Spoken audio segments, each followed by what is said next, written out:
अस्सलाम वालेकुम एवरीवन। आज बेसिकली हम जिस चीज़ के ऊपर बात करेंगे वो हमारे पास होगी house hold wiring and electrical safety. कि हाउस होल्ड वायरिंग क्या होती है और इलेक्ट्रिकल सेफ्टी क्या होती है।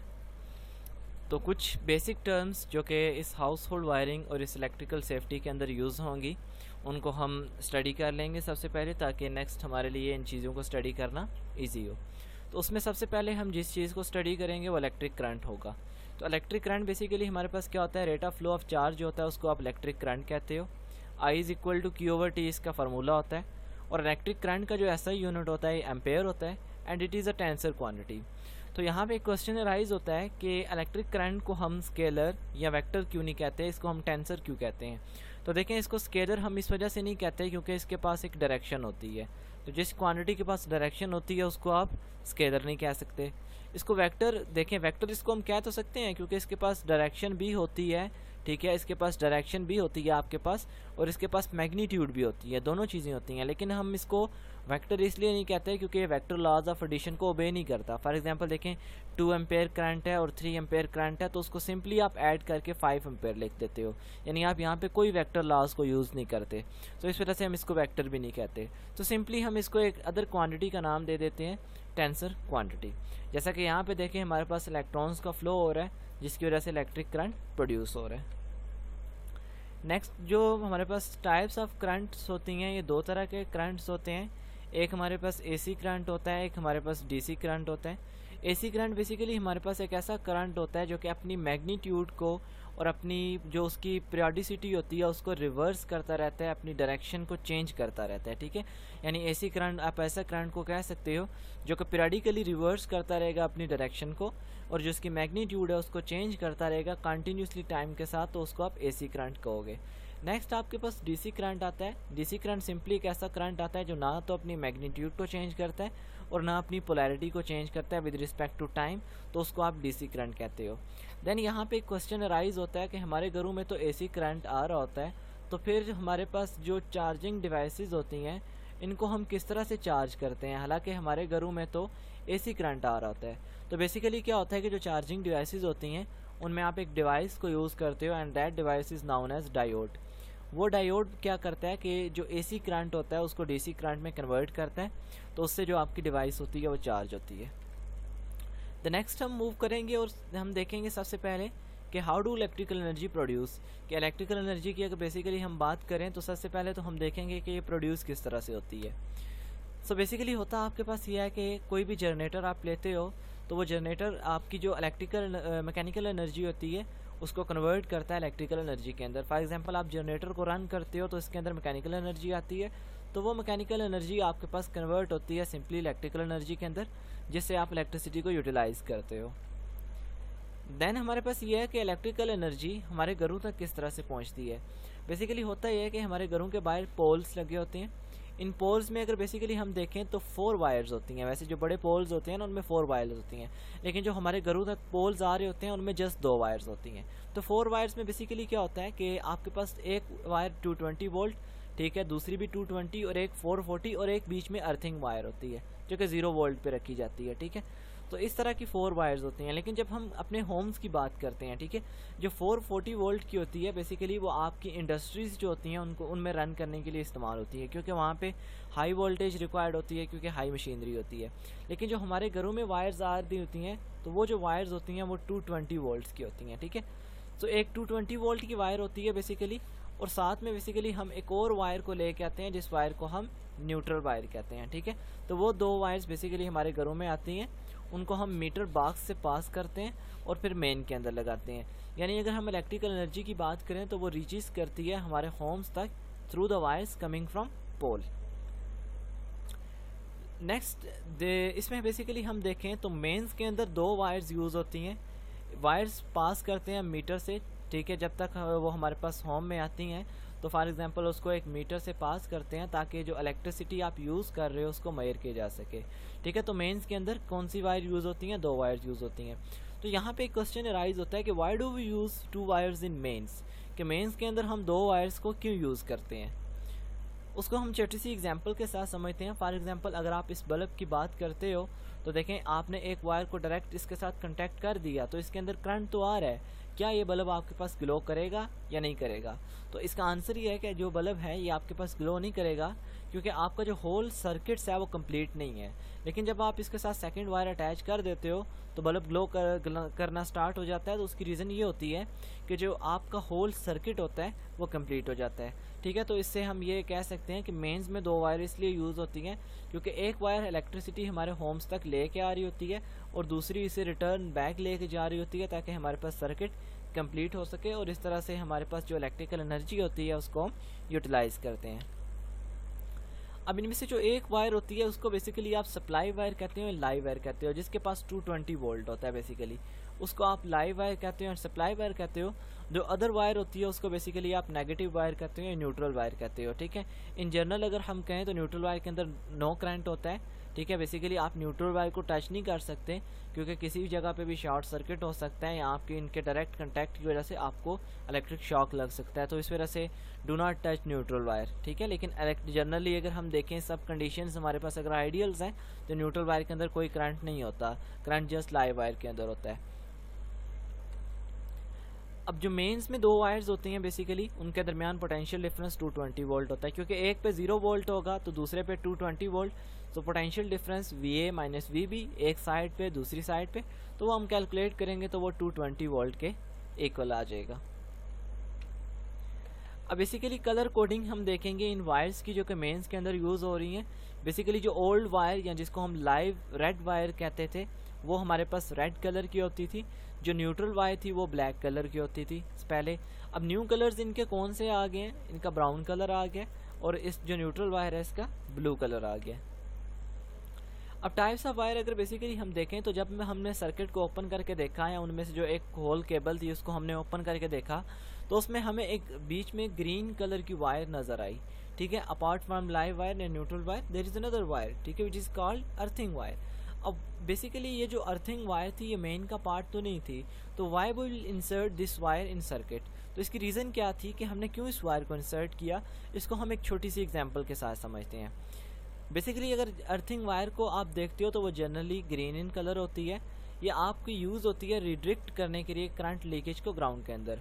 ठीक है, अब फॉर एग्जांपल आप माइक्रोवेव ओवन की बात करते हो तो माइक्रोवेव ओवन के अंदर आपके पास 2 वायर होंगी, one wire is the live wire and the other wire is the neutral wire. अब बेसिकली होता क्या है, आपके फॉर एग्जांपल घर में रैट्स पाए जाते हैं, वो रैट्स क्या करते हैं कि आपकी जो दीवार में 2 वायर्स हैं उनमें दोनों को कट कर देते हैं और इन 2 वायर्स के दरमियान डायरेक्ट कंटेक्ट आ जाता है। तो जब इन 2 वायर्स के दरमियान डायरेक्ट कंटेक्ट आ जाएगा तो उस टाइम बेसिकली हमारे पास क्या होता है, शॉर्ट सर्किट हो जाता है। तो जब शॉर्ट सर्किट हो जाएगा तो करंट जो होगा वो इस पूरे माइक्रोवेव ओवन की बॉडी में चला जाएगा। तो इस चीज़ से अगर फॉर एग्जांपल कोई भी पर्सन आके देन इसको टच करेगा तो वो पर्सन इलेक्ट्रिक शॉक को रिसीव करेगा और इवन कि इस पर्सन की डेथ भी पॉसिबल हो सकती है। ठीक है, तो इस चीज़ से हम बचने के लिए हम क्या करते हैं, यहाँ पे हम एक थर्ड वायर को यूज़ करते हैं, जिस वायर को बेसिकली हम ग्रीन वायर जो हमारे पास होती है ग्रीन कलर की होती है, और इस वायर को बेसिकली हम अर्थ वायर कहते हैं। अब ये अर्थ वायर बेसिकली क्या करती है, इसका जो पोटेंशियल होता है वो 0 वोल्ट के इक्वल होता है और इसकी जो रेजिस्टेंस होती है उसको अप्रॉक्सीमेटली आप 0 के इक्वल रखते हो। तो ये क्या करती है कि इसके अंदर होल जो करंट आ रहा होता है उसको रिसीव कर लेती है और नीचे हम एक मेटल प्लेट रख देते हैं जिसके अंदर सारा करंट चला जाता है। तो इस तरह से हमारे पास यहाँ पे जो ओवन होता है इसके अंदर करंट नहीं रहता और इससे लाइफ सेव हो सकती है। सो यहाँ पे हम अर्थिंग वायर को यूज़ करते हैं। I hope that you will get it. अब बेसिकली यहाँ पे हमारे पास क्या होता है कि यहाँ पे देखें एक इंपॉर्टेंट इन्फॉर्मेशन लिखी हुई है, अगर आप ड्राई हैंड से किसी भी चीज़ को टच करते हो तो वो 2.2 मिली एम्पेयर चाहे उसमें करंट है तो आपको स्लाइटली शॉक रिसीव होगा जो कि नॉट पेनफुल होगा। लेकिन वही अगर आप वेट हैंड से एक 440 मिली एम्पेयर चीज़ को टच करते हो तो वो एक्सट्रीमली पेनफुल होगा, इवन कि आपकी डेथ भी पॉसिबल हो सकती है। तो इट्स मीन के do not touch the electricity with wet hands.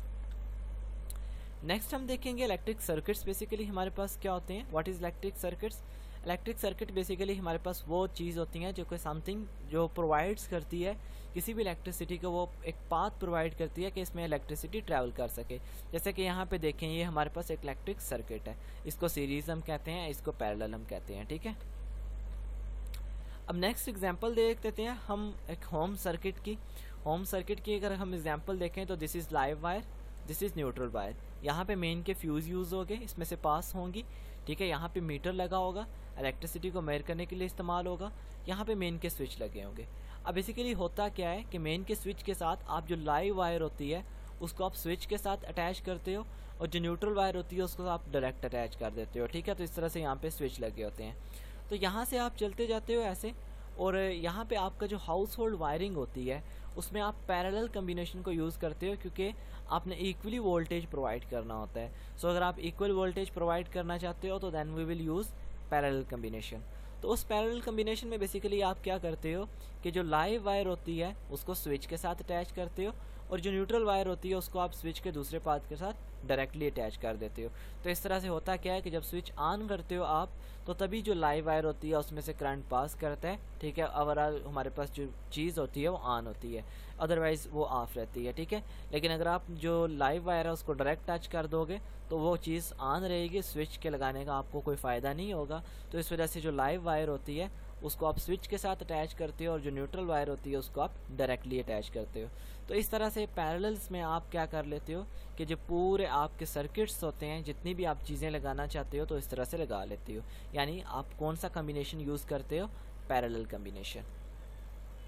फिर यहाँ पे आप एक और वायर को यूज़ कर लेते हो, जिस वायर को बेसिकली आप अर्थ वायर कर देते हो, और अर्थ में इसका आप कनेक्शन कर देते हो by using some metal plate.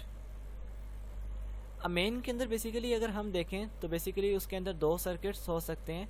One of the circuit is low consumption devices and the other is high power consumption device. देखें हम अपने घरों की बात करें तो हमारे घरों में दो तरह की डिवाइसेस होती हैं ना, एक हमारे पास लो कंजम्पशन डिवाइसेस होती हैं और एक हमारे पास हाई पावर कंजम्पशन डिवाइसेस होती हैं। जैसा कि आप बात करें फ़ैन की बात करें तो लो कंजम्पशन डिवाइसेस है, ठीक है, जो 5 एम्पेयर तक का करंट रिसीव करता है। एंड अगर आप बल्ब की बात करें तो ये भी एक लो कंजम्पशन डिवाइसेस है। वहीं पे माइक्रोवेव ओवन की बात करें, रेफ्रिजरेटर की बात करें तो these are high consumption devices, they will almost receive 15 ampere current.